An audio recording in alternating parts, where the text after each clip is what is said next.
Alright guys, welcome back to Underground Science, and in this video we'll be talking about dopamine release and synthesis in the brain. Alright, so let's go and jump right into it.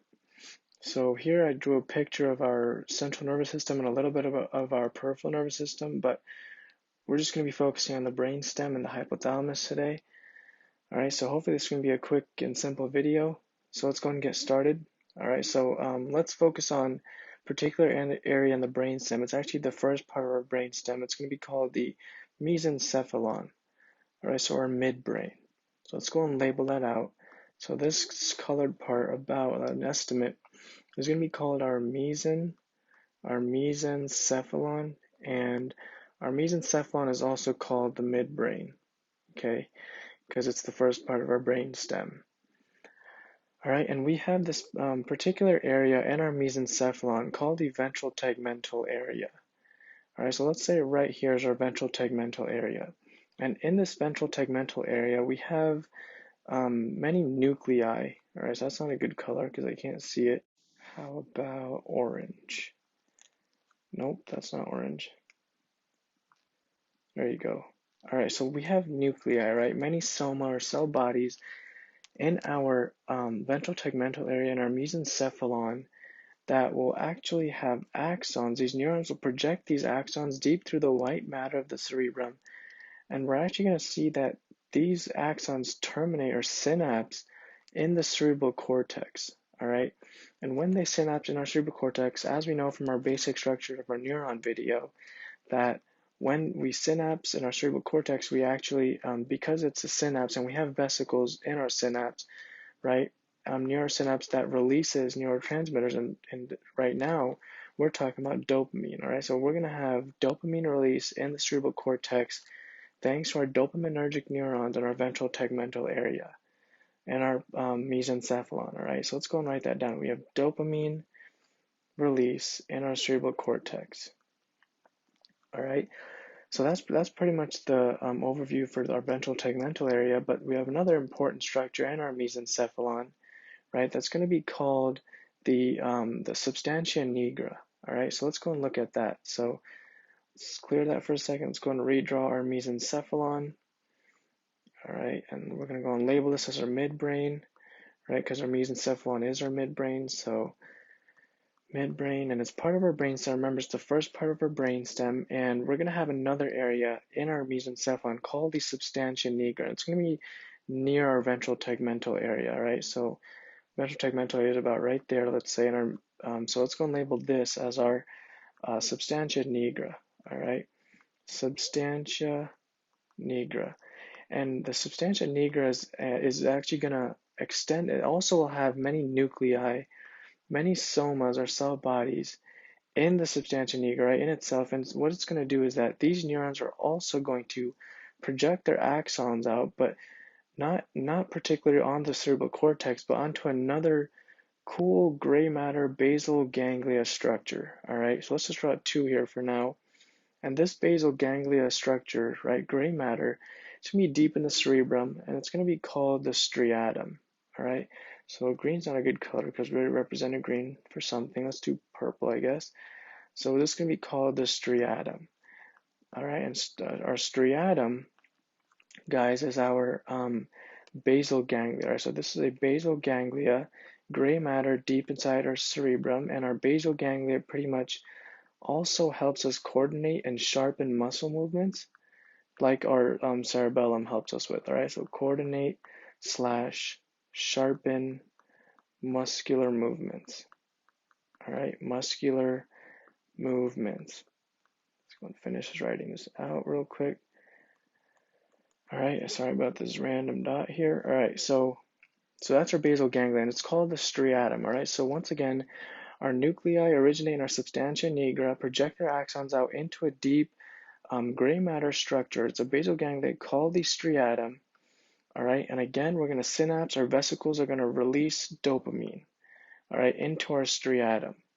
And researchers have actually found that the relationship between our substantia nigra, dopamine, and our striatum is related to Parkinson's disease. All right, so let's go and write this out. So our dopamine is our main neurotransmitter involved in Parkinson's disease. So Parkinson's disease, and again, researchers have found that the relationship between our substantia nigra, and our, I'm going to write that out better. Substantia nigra is 1, and then we have another structure, right, called our striatum, and then also, of course, our main neurotransmitter, dopamine. These three structures, or these two structures in our neurotransmitter, dopamine, are involved with Parkinson's disease, all right? And it's also hypothesized that too little dopamine release from our substantia nigra, right, near our ventral tegmental area and our mesencephalon and into our striatum, right, too little dopamine release from our substantia nigra into our striatum is associated with Parkinson's disease. All right, so that was our ventral tegmental area, our substantia nigra. And our substantia nigra is also actually a basal ganglia, so let's go and write that down. Basal ganglia. And we have one more thing to talk about, which is going to be our hypothalamus. All right, so here we are. This isn't a 3D picture, so it's kind of hard to locate the hypothalamus, right? If it was a 3D picture, we'd be able to see that the hypothalamus is near the third ventricle of the brain and the thalamus, and we'll see the pituitary gland, right, on the infundibulum, and we'll see the anterior pituitary and the posterior pituitary, right, as part of the pituitary gland. But since this is a 2D picture, let's just go and estimate that. Let's say the hypothalamus sits about right there, right, our gray matter subcortical structure. Right, so let's go and label that as our hypothalamus. All right, so let's say our hypothalamus is right there. So hypothalamus, and our hypothalamus, just a few good things to know about it, is gray matter, composed of gray matter, and is a subcortical structure, so a structure that's below the cerebral cortex.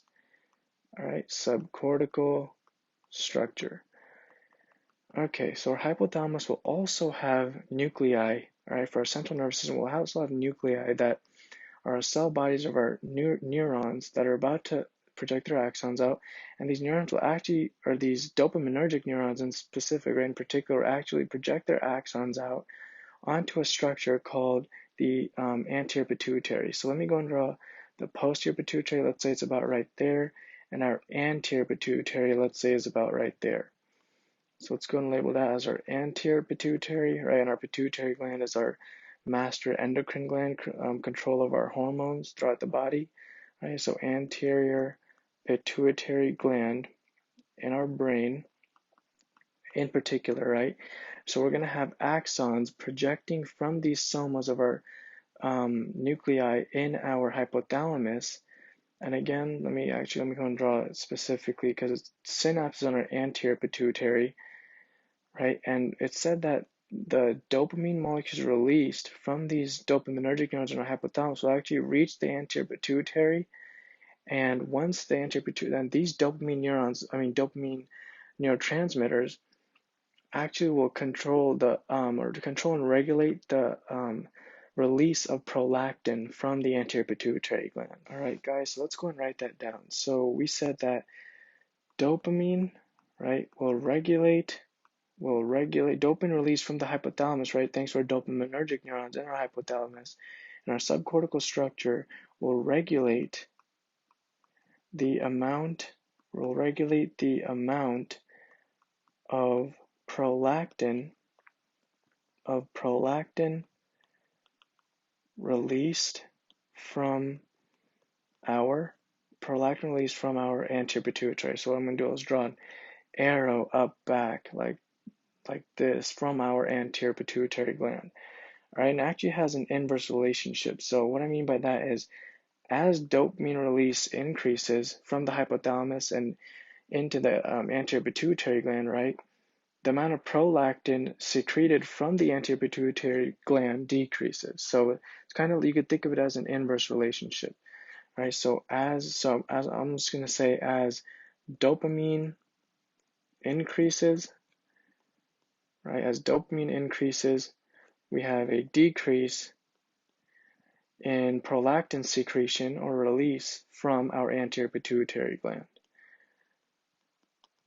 All right, so that's a good fact to know. And prolactin is a really good hormone, a really important hormone, right, especially in women, because prolactin helps two main things: to increase breast size, right? So to increase breast size, and also that's going to help in increasing milk production and lactation. So I'm just going to say lactation for women. So that's good for the newborn baby. All right. So that's good for the sorry about that. So that's good and important for newborn baby. All right. Newborn baby. All right, there you go. So that concludes what I want to get through in this video about dopamine synthesis and release in the brain. So what we saw that we had dopamine release in our ventral tegmental area and our mesencephalon, right, which is about right here, and we had dopamine release in our substantia nigra to our basal ganglia gray matter and our cerebrum, which we said was about right here, our striatum, right. We're just estimating. And we said that our relationship between dopamine release from our substantia nigra into our striatum was related in Parkinson's disease. And we conclude the video by saying that we also have dopaminergic neurons in our hypothalamus, which is a subcortical structure, a structure below the cerebral cortex, and has gray matter, right, composed of gray matter. And we said that the hypothalamus of dopaminergic neurons synapse onto the anterior pituitary and release dopamine. And this dopamine helps regulate the amount of prolactin released from the anterior pituitary gland.